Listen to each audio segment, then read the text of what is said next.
Sa pinakauring datos na ipigpaluwas kan Department of Health Bicol, nakapagtalaan na hensya nindugang na 196 na panibagong kaso ng COVID-19 sa reyon, puun ka Nobyembre 13, sundo ka Nobyembre 19.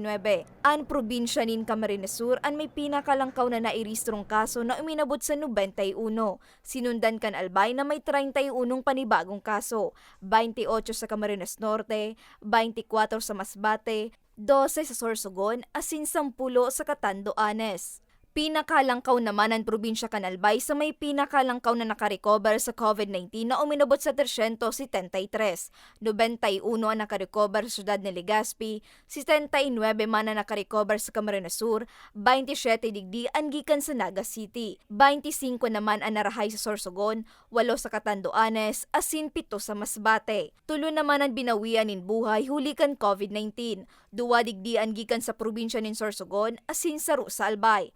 Mientras tanto, uminabot sa 3,618,743 ang fully vaccinated ng individual sa Bicol, kung saan ka nakaaging simana 6,110 ang naidugang digdi. Sa ibong kaini, maigot man girarayan pangapudan kan Department of Health na padagos na obserbar ang mandatong health protocols nga ni makaibitar sa huma kan COVID-19.